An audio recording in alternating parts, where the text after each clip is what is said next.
Hello everyone, my name is Erick Magwaro, and I take this opportunity to welcome all of you to this study. We thank God so much because of the gift of life, because of good health, and so I invite you so that we can take a moment to share and know what the Lord has for us at this time. I'm going to do a study from the book Great Controversy. Great Controversy, the author, for those who are not aware, is Ellen G. White. And I'm going to do a study from chapter 2. Chapter 2 talks about persecution in the dark ages.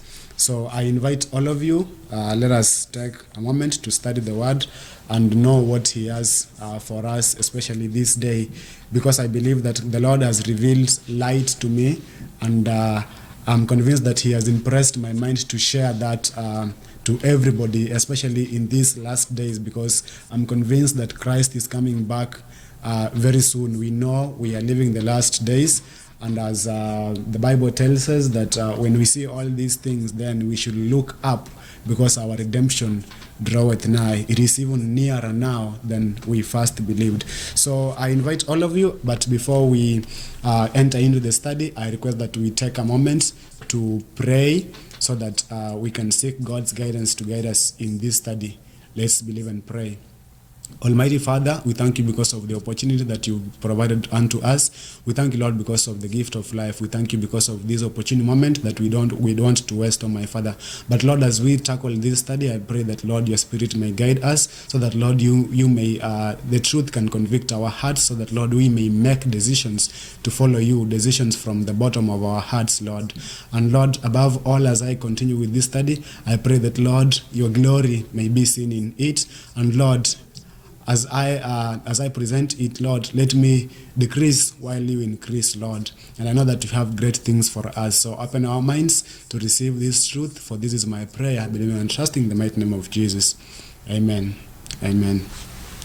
Thank you so much. So I'll want to take this opportunity to turn our attention to the scriptures. And our first verse today we are going to read is from the book of Isaiah. Let's all turn to the book of Isaiah, chapter 9, and we are going to begin from verse 6. And this is what the word of the Lord says. The Bible says, "For unto us a child is born, unto us a son is given, and the government shall be upon his shoulder, and his name shall be called Wonderful, Counselor, the Mighty God, the Everlasting Father, and the Prince of Peace." Wow. This is a prophecy that was given to the prophet Isaiah, and as we have seen, he has given names that were supposed to be given to the Messiah who was to come. I'm so much interested in that last bit of Isaiah chapter 9 from verse 6. The Bible says, or Isaiah calls the Messiah who was to come as the Prince of Peace. And for those who want to take a keen interest in this study, the topic today is going to be not peace, but a sword. Not peace, but a sword. And as we do the study, we are going to understand more what God has to offer to us today. Now, let's turn to the book of Luke. Let's turn to the book of Luke and see what the angels of the Lord had to say immediately after the prophecy was fulfilled. And the book of Luke chapter 2 I will start from verse 13 and 14. The word of God says, "And suddenly there was with them, and suddenly there was with the angel a multitude of the heavenly host, praising God and saying, Glory to God in the highest, and on earth peace."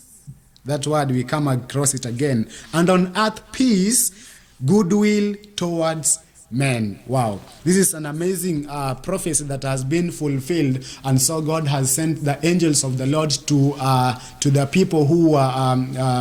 people telling them that glory to God and peace on earth and goodwill towards men. We thank God because of the fulfillment of this prophecy. But now something that I found startling, or that may be a bit confusing, especially for us Christians who are living in these days. We expect that the prophecy that was given to a Messiah who was supposed to come, we expect the Messiah, after he has come, because we have been given prophecies pointing to him, and we have seen that twice the prophecy is saying that this Messiah was going to bring peace. That's an interesting quote. But now let me turn our attention again to the book of Matthew. If you turn to the book of Matthew chapter 10, from verse 34, this is what the word of God says. Now, this is Jesus speaking these words, and listen to what he says. This is what the Bible says. Matthew chapter 10, verse 34. The Bible says, "Think not that I came to send peace on earth. I came not to send peace, but a sword." I came not to send peace, but a sword. The first time you are reading that may appear to be a contradiction of the word of God. And actually many who have studied the Bible without the light of the Holy Spirit have stopped reading or studying the Bible because they believe that the Bible contradicts itself. And actually for us, most of us, it may be confusing too, because we read these truths, we read them, but probably we may not understand what the Bible says, because a prophecy has been given saying that the Messiah who was going to come was going to bring peace. But now we see a contradictory message. When Jesus comes, he said, "Think that I came not to bring peace on earth, but rather I came to bring to bring a sword instead of peace." Now,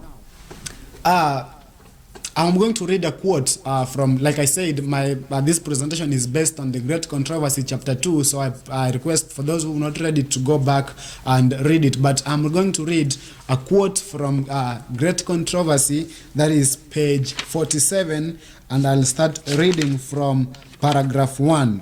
And this is what the prophet of the Lord says regarding these two opposing verses that we have read that may seem to be contradicting. This is what the prophet says. She says this: "But rightly understood, the two are in perfect harmony." The two verses that we have read that appeared to be contradicting to each other, the prophet of the Lord says, "But rightly understood, these two are in perfect harmony." So the gospel is a message of peace. The gospel is a message of peace.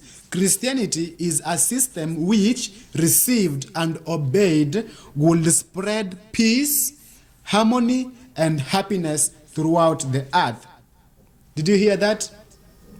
Christianity is a system which, received and obeyed, will spread peace, harmony, and happiness throughout the earth. The religion of Christ will unite in close brotherhood all who accept its teachings. It was the mission of Jesus to reconcile men to God and thus to one another. Did you understand that? So these two verses are in great harmony, because when we start dealing with peace, the prophet says that Christianity, or the message of the gospel, if accepted by the whole world, is supposed to bring peace and a close brotherhood to the entire world. But so how do we, or why rather, is now the message said to be as a sword, as Jesus has said? This is what the prophet said. The prophet says, but the world at large are under the control of Satan, who is Christ's bitterest foe. The gospel presents to them principles of life which are wholly at variance with their habits and desires, and they rise in rebellion against it. Did you hear that, brethren? Pay close attention to this. They hate the purity which reveals and condemns their sins, and they persecute and destroy those who would urge upon them its just and holy claims. It is in this sense, because the exalted truths it brings occasion hatred and strife, that the gospel is called a sword. So what is the prophet saying? The prophet is saying that the message, if accepted by the whole world, will bring peace to the whole world. But again, the whole world is under the control of Satan, who is Christ's enemy. So what is the prophet saying? The prophet is saying that because of this, the gospel presents to them principles of life which are wholly at variance with them, with their habits and desires, and so they rise in rebellion against it, and they hate the purity which reveals and condemns their sins. So we are seeing that the gospel, if followed closely, will reveal all presents. The gospel, when presented in the right manner, will reveal I can talk about, it says here, reveals their habits and their desires. So we are going to understand that there has been a decline in persecution, especially from Jesus' time, and we are going to understand why persecution has dropped so much, because we understand that the Christian church, or the early church, lived, they were peculiar people, and they lived at a time when persecution was going all through. So let me go again to the same book now, from page 46 and from paragraph 2. Page 2, the prophet of the Lord says, the early Christians were indeed a peculiar people. Their blameless deportment and unswavering faith were a continual reproof that disturbed the sinner's peace. Did you get that? Though few in number, without wealth, position, or honorary titles, they were a terror to evildoers whenever their character and doctrines were known. The early church, or the early Christians who lived at the time of Jesus, or immediately after the time of Jesus, they were a terror because their doctrines that they were preaching from the Bible, that we have seen is a sword, those were a reproof to the sinners. So we have already said that the early Christians, they were a terror to evildoers whenever their character and doctrines were known. Therefore, they were hated by the wicked, even as Abel was hated by the ungodly kind. For the same reason that Cain slew Abel, did those who sought to throw off the restraint of the Holy Spirit put to death God's people.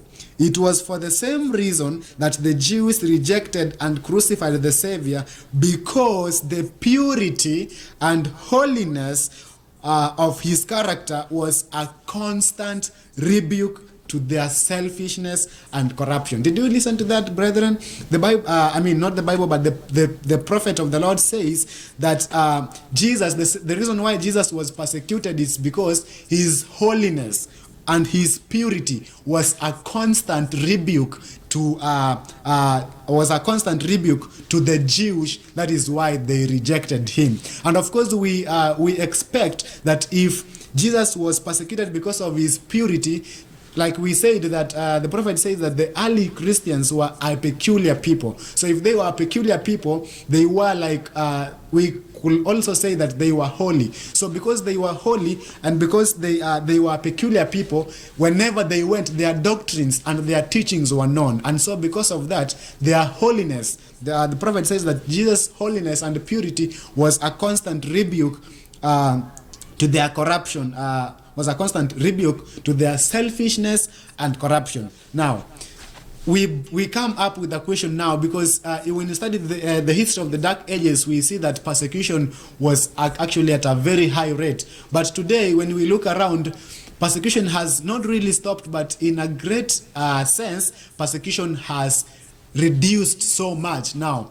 many have asked why persecution has reduced so much, but I think we have answers, because there has been a great increase in the rate of compromise.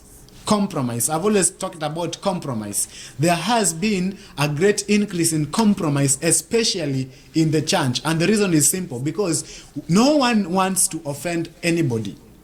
And guess what? We are trained from our earliest years to be polite and considerate, and to comply with the people's request, and not to do anything that might upset or offend somebody. We are trained as we grow up. We are trained that you can't do that, because if you do that, that will offend me, right? You can't tell me that, because if you tell me that, that will offend me, right? But what does Jesus teach about the gospel being a sword? Jesus taught that it is impossible to preach the gospel without causing some offense. So the apostles, they were all slain or imprisoned because of their faith, because their message offended somebody. And actually, if you go to the book, to the Bible,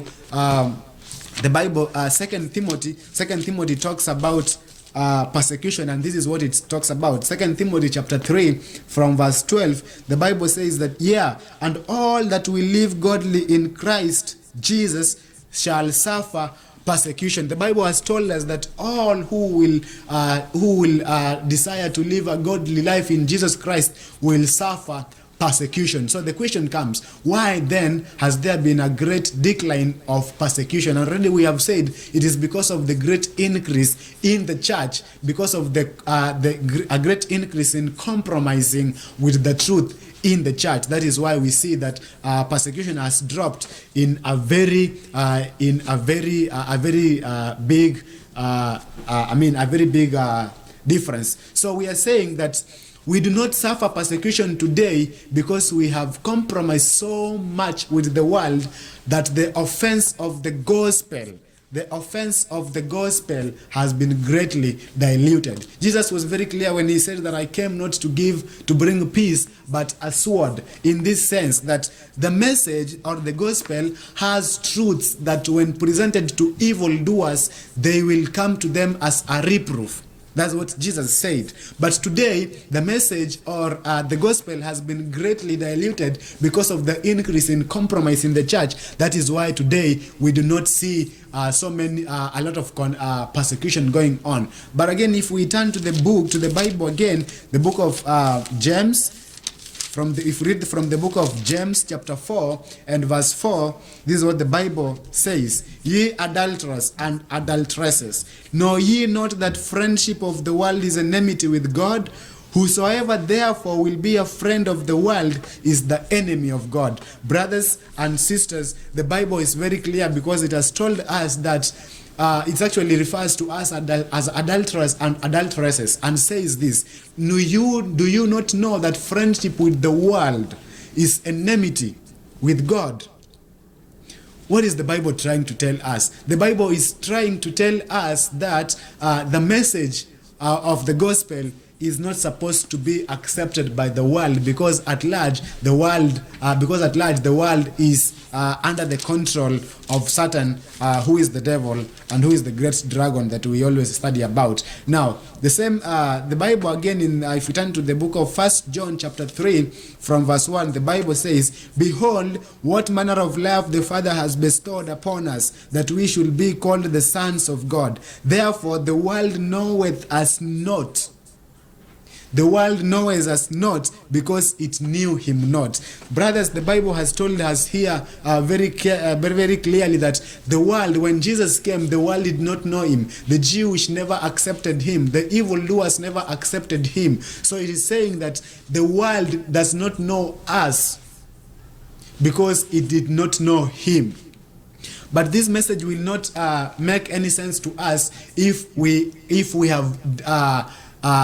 the increase of compromise in the church is increasing. It will not make sense because the sword or the offense of the gospel has been greatly diluted. Now, if we turn again to the book of John, actually these are Jesus' words from the book of John chapter 15 and from verse 18, the word of the Bible says, if the world hate you, ye know that it hated me before it hated you. If you were of the world will love him, because ye are not of the world, but I have chosen you out of the world, therefore the world hated you. Verse 20, the Bible says, remember the word that I said unto you, the servant is not greater than his Lord. If they persecuted me, they will also persecute you. If they have kept my saying, they will also keep your saying. These are words. These are Jesus' words talking to the disciples, telling them that because the world rejected me, it is going to definitely reject you, because no servant here is greater than his master. So they have persecuted me, they will definitely persecute you. Now, Jesus' teaching, if you condense Jesus' teaching, this is what actually Jesus is trying to say. The message of the Seventh-day Adventist Church, or the message or the gospel of the Bible, like I said, is not to be accepted by the world. What am I saying? If you and me are a Christian, the world is not supposed to accept us. What I'm simply saying is that if you are a pastor and you realize that the world hates you, then what I'm simply saying is that there is a big problem with that. If you are a Christian, if you are a devout Christian, and the world out there loves you, then there is always a problem with that. Actually, to add on that, I will like us to go to the book of Luke, not John, but the book of Luke, chapter 6, from verse 26. These are the words that the Bible says, that woe unto you when all men shall speak well of you, for so did their fathers to the false prophets. The Bible is telling us that when all men speak well of you, especially of Christians today, or especially of pastors today, then woe unto you. Woe unto you is not something good that we want our Savior and Master to tell us. The Bible is telling us that the message, or our message rather, is not supposed to be accepted by the world. So if you are a Christian and the world hates you, there is always a problem with that. And that brings me to a very controversial topic that I want to address today, that the message of the Seventh-day Adventist is not supposed to be accepted anywhere. What am I trying to say? The message, especially in our songs, the songs that we sing, the message is not supposed to be accepted. So simply what I'm saying, even our songs, even the Seventh-day Adventist songs that we sing out there, they are not supposed to be accepted by the world. So if you go to a social gathering, or if you go to a political rally, and you get that the song being played there is a song of the Seventh-day Adventist Church, there is always a problem with that, because the Bible has told us that the message is a sword. It is going to reproof the evildoers or the sinners. So this message is not supposed to be accepted. And normally we know the world does not love anything that is going to point to their sins. So what am I simply trying to say? What I'm saying is that if our message, if our songs have started being used in social gatherings, have been used in political rallies, there is a problem with that, because Jesus said that he came not to give peace to all men, but he came to give rather peace. Not peace, but a sword, because the message of the gospel is supposed to be a sword. Now I'm going to to ask all of us a question that I think that all of us need to actually take into consideration. And the people that you work with at your workplace, or the people that you go to school with at school, do they know that you are a Christian? There's a question that everybody of us needs to ask themselves. The people at work, most of us, our places of work, we are the only, like where I work, I am the only Seventh-day Adventist church in the whole company. So the question is, the place of your work, do people know that you are a Christian? Or is there something like a secret Christian? Is there something like a secret Christian? There's a quote that I want to read here that is going to help us, especially to answer that question, if our question was yes. This is what it says, that there is no such thing as secret Christian. It is either the secrecy will destroy the Christianity, or the Christianity will destroy the secrecy. Did you hear that? It is saying that the word secret and Christian, those are opposites. It is not possible to have a secret Christian. It is not possible for you to be a Christian and at the same time be quiet. It says that that it's either the secrecy will destroy the Christianity, or the Christianity will destroy the secrecy. Why? Because those who if you are really a Christian and you are filled with the Holy Spirit, you can never keep quiet. And so if you strive for a long time to hide your faith, you will not have it. Anymore, because we know that the more you share your faith, the more actually, the more you grow spiritually, and so the more that you're going to be helped a lot. So what we are saying today is that there is no such thing as a Christian. So if you are a Christian and you are at your place of work, and the people at work do not even know that you are a Christian, we are saying that there is a problem with that. Why am I saying that? Because in the United States of America, we know that a great number are actually of the world. And like I said, most of us work in places whereby we are the only Seventh-day Adventist. Now, the question I asked is this: do people know that you are a Christian in your place of work?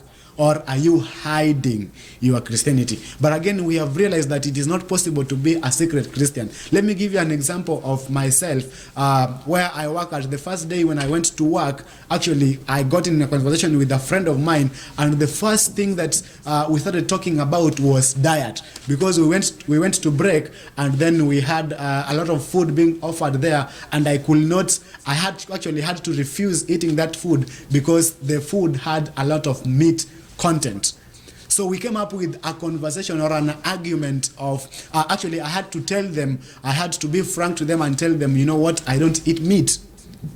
So they were shocked, like, what do you mean you don't eat meat, right? So then I had to explain to them the dangers of eating meat, and how meat has been defiled, especially in these last days, because the prophet of the Lord tells us that. So as we were sharing this, we even started sharing even greater things that I had never thought of, and actually I realized that it is possible that God wanted me to be there for a reason, to be a light even among the Gentiles. So why I'm asking you that is because your places of work, God has put you there for a reason. So do people know that you are a Christian? Because today, our places of work, we work with people who come from different places. We work with Athens. We work with people who don't believe in God. So my question is, what conversations do you even engage yourself in? Because it is almost impossible for you to engage in a conversation with somebody without you actually having to utter a curse word or to swear.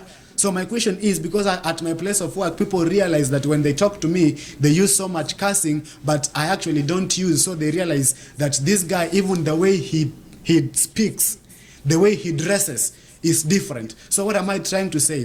The Christian, at our place of work, we are supposed to be identified simply because of our nature. The Christian, you will always identify a Christian by, number one, the way he speaks, the words that he speaks. Number two, his dressing. How is he dressed? Is he dressing like the world? That is why when I started, I said that today there has been so much decrease in persecution, because we are compromising. We have compromised the truth so much that the offense of the gospel has been greatly diluted. There's something else that I want to address, because most of us who come from Africa, when we came to the United States, it was actually a shock unto us, because we started hearing things that probably we've never heard even when we were at home. Because at home, when we were in Kenya, when I say at home, I mean Kenya, when we came back, when we came from Kenya, there are some words that I only used to hear that actually had never been revealed to me. When you said the word homosexual, actually, it was unorthodox for you to even say that word. It was even an abomination for you to just say that word. I've said that, and most of us remember that where we came from, actually, we were not brought up in this way. But what happened when we came to the United States of America? We came to the United States of America, and today we have mingled with them. The first time that we arrived here, we were so shocked to see people actually standing before others to declare to them that, you know what, I am gay. That was shocking at the first time when we first came here. But today, we have so much compromise. The devil is like he has been preparing us for all this time, that today we have accepted that. And today, all of a sudden, it's okay to work with people who don't believe in God. It's okay to work with homosexuals. I'm not saying we should not work with them, but what I'm saying is this. What I'm saying is that we should always have, actually, there's a quote that the prophet of the Lord says, Ellen White says, that the people of God who are waiting to be seen will always see sin in its right sense. So they will always see sin. When they see it, they will always see that is sin. And actually, from the quote that we read is that Christ's holiness, wherever he went, that was a reproof to the sinners. It was a reproof because the quality was a constant rebuke. So today, if we have mingled together with them, then that is to tell us that there is probably no holiness in us. There is probably no purity in us, because if we had the purity, if we had the holiness that Christ had, we will probably be persecuted. We could not even, some people go to their places of work, and the first question they are asked is, you are not even supposed to say anything that is anti-gay. This is where the world is heading to, right? So the devil has made it fashionable to be a non-Christian. The devil has made it fashionable to be a non-Christian, so that when you go anywhere, the first thing you don't want people to know is that you are a Christian, because you will be persecuted for that. And so most of us, we have gone to places of work, and people have told us that when you come here, we don't want you to talk about religion at work. We don't want you to talk or to point fingers at me that I am gay. I don't want you to sideline me. I don't want you to look down upon me simply because I am gay. And so we have mingled ourselves with the impurity of the world, but the scriptures actually tell us that love of the world is enmity with God. So we are saying today that there has been a great decrease in compromise, because we have compromised so much, and so the offense of the gospel has been greatly diluted. Let me read this quote, even as I prepare to finish. Let me read this quote from Great Controversy, the same Great Controversy, chapter 2, but now from page 44, paragraph 2. This is what the prophet of the Lord says. Page 44, paragraph 2, and this is addressing the early church again. The prophet says, the apostles encountered those in the church who professed godliness while they were secretly cherishing iniquity. And we are given an example of Ananias and Sapphira. She says this: Ananias and Sapphira acted the part of deceivers, pretending to make an entire sacrifice for God when they were covetously withholding a portion for themselves. So the Spirit of God revealed to the apostles the real character of those pretenders, and the judgment of God rid the church of its fall blots upon its purity. So this signal evidence of the discerning Spirit of Christ in the church was a terror to hypocrites and evildoers. Let me repeat that statement because it's important for us. This signal evidence of the discerning Spirit of Christ in the church was a terror to hypocrites and evildoers. Today, the devil has made it fashionable for people to come into the church. And actually, we are going to have time to share from Revelation 12, where we are going to realize that the flood that was cast out from the devil's mouth is the people who have come in with traditions from the world. Things that at the first time when we had them, we were really against them. But today, we have developed a love for them. All of a sudden, we have seen that they are not bad. And so we have mingled with them. We don't understand that the devil, that is how the devil works. The devil always wants to prepare us for something. So we have been prepared so much that today, when all these things, even when a message is being preached up front, we don't even reject it because it's not in the light of the word. We don't even reject it. What we simply do is we just accept it because there is no that purity or holiness in us that is going to act as a reproof to the evildoers in the church. So she continues by saying they could not long remain in connection with those who were inhabit disposition, constant representatives of Christ. And as trials and persecution came upon his followers, those only who were willing to forsake all for the sake of truth desired to become his disciples. Thus, a long persecution continued. Thus, as long as persecution continued, the church remained comparatively pure. What is the prophet saying? As long as persecution continued, then the church was pure. So today, if persecution has ceased, the church is simply impure. That is what the prophet of the Lord is saying.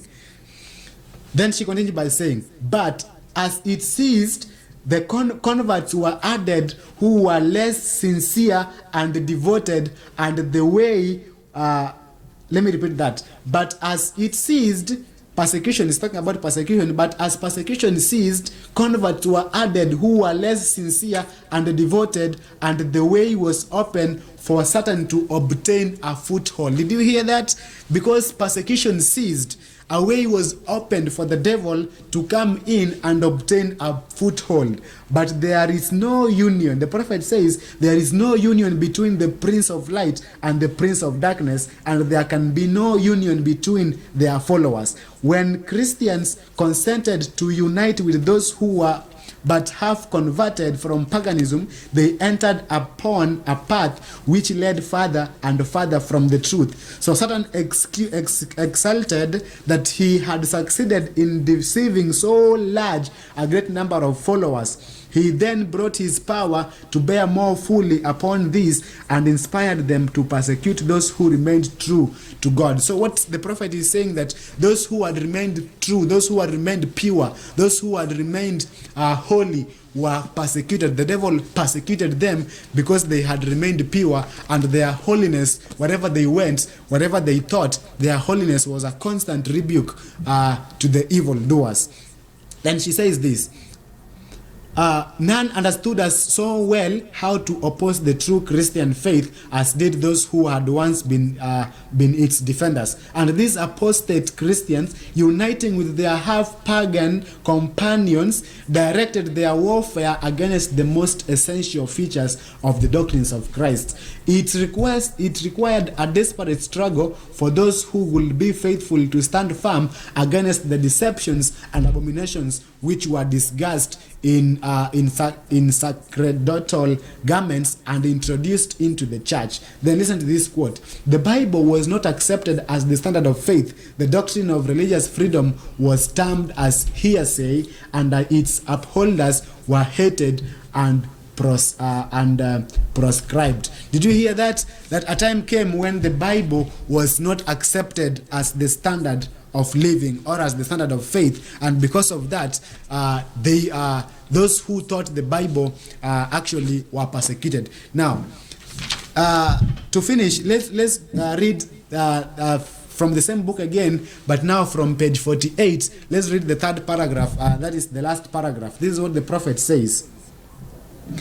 That why then is that persecution seemed in a great degree to slumber. The only reason is that the church has conformed to the world standard and therefore awakens no opposition. The religion in which in our day is not of the pure and holy character marked. No, let me repeat that so that it can be clear to us. This is what she says. The religion which is current in our day is not of the pure and holy character that marked the Christian faith in the days of Christ and his followers.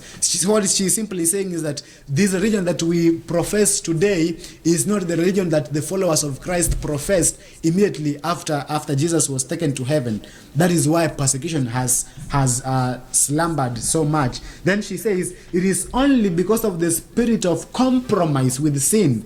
I've always mentioned about compromise with sin. It is only because of the spirit of compromise with sin, because the great truths of the Word of God are so indifferently regarded, because there is so little vital godliness in the church. Did you hear that? There is so little vital godliness in the church. That is a startling statement for the prophet of God to say, that in our last days there is so little vital godliness in the church, that Christianity is apparently so popular with the world.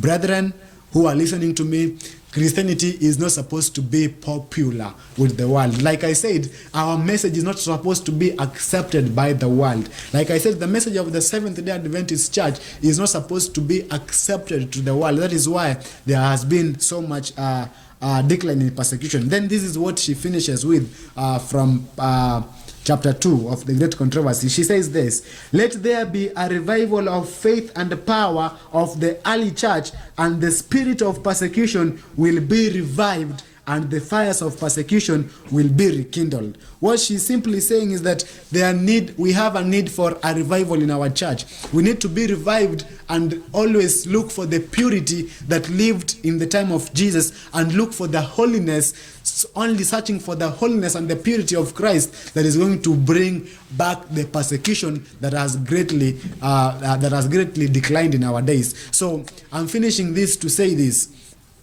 The message, like I've always said, the message is not supposed to be accepted. So if we want persecution to be to grow up, then the only thing that we're going to do is to start looking for holiness, is to be pure, is to make decisions from the bottom of our hearts to follow Jesus. Because most of us have always not had actually an opportunity to make decisions from the bottom of our hearts to follow Jesus. That is why most of us we find it so easy to compromise with sin. And I'm saying this because if you read Revelation chapter 3, it talks about the Laodicean church. Most of us, we say that we don't want to be too much Christian.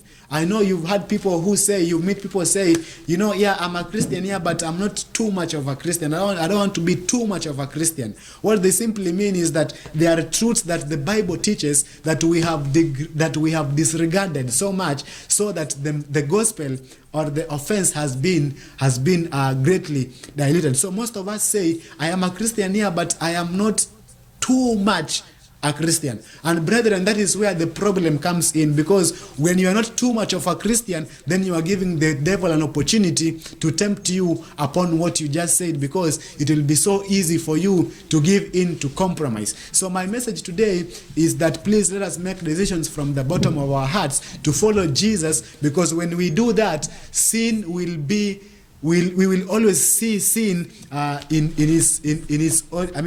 will always see sin in its context, because today we have seen, most of us, when we see sin, we see it as a normal thing. Brethren, sin has never become normal, because the devil has confused our minds so much that today we are in a sin-filled world, and no one of us is sighing and crying for the abominations that are done even in the church. Now they have moved from the world, now they are being done in the church. And so no one is sighing or crying because of the sins that are done in the church.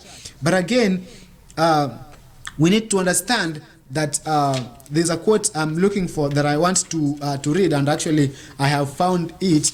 It says that, let me just give me a minute to get that quote that says that men and women of God who are true to God will always see sin. They will always see sin in its right context. And so when we see sin, when we are in the midst of sin and we are comfortable, when we are at our places of work and we are comfortable of the stories that the people around us are talking about, we don't even reprove them, we don't even teach them. So the world, we have become a part of them, because we do not reprove. There is no purity in us, there is no holiness in us that is going to act as a constant rebuke to them. So brethren, the message today that I want to pass across is that let there be a revival in the church, a revival of faith, and the power of the early church, and the spirit of persecution will be rekindled, and the fires of persecution will be rekindled. I speak is like I am so much in support of persecution, as if it's a good thing, but I want to tell you here, persecution is a good thing, because if you go to Matthew, as I finish, I have a few verses to finish with.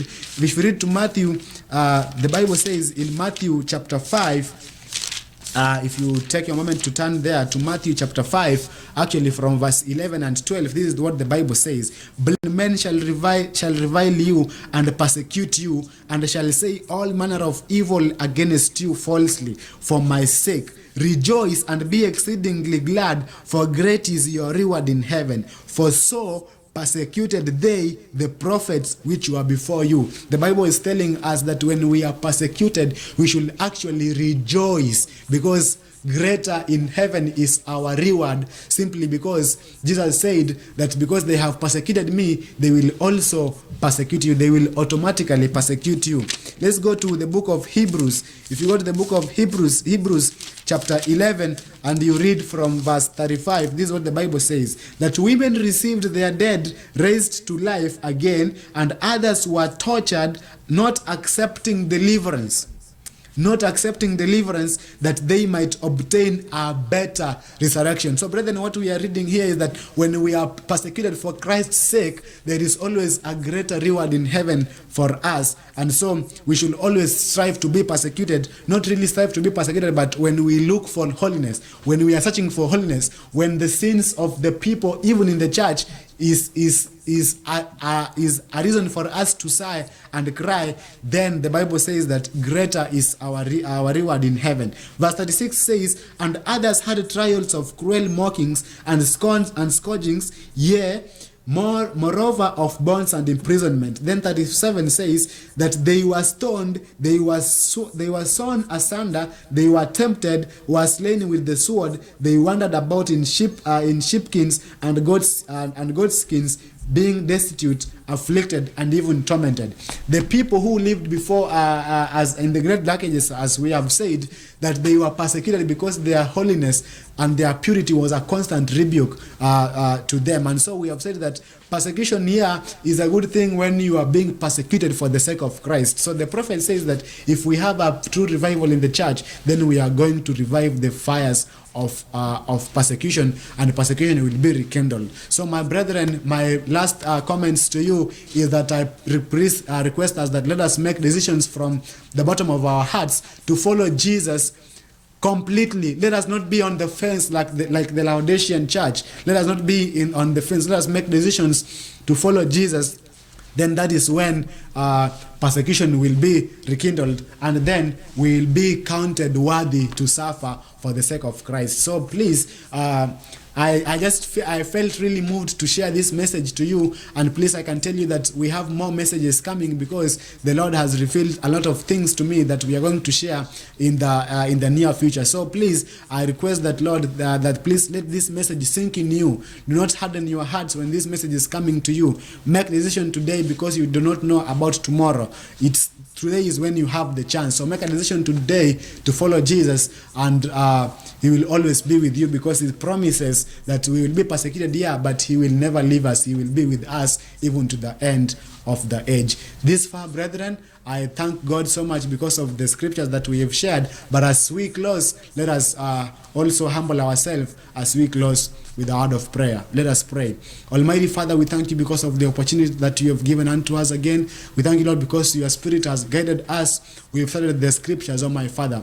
I thank you, Lord, because of the message that you had for us today, that, Lord, we should make decisions to follow you from the bottom of our hearts, so that, Lord, we can do away with the great increase of compromise even in the church, so that, Lord, we can make decisions to follow you, and that is when persecution will be rekindled, and then we will be counted worthy to suffer for your sake. I pray that, Lord, you may open our hearts, open our minds, so that, Lord, we may accept this message, so that it may consecrate our hearts, so that, Lord, we can make decisions before you close the door of probation for us. I pray that, Lord, you may continue guiding us even the following studies, Lord, that, Lord, your Spirit may guide us, and above all, let glory and honor go back to you. We thank you because of this far, for this is my prayer, believing and trusting in the mighty name of Jesus.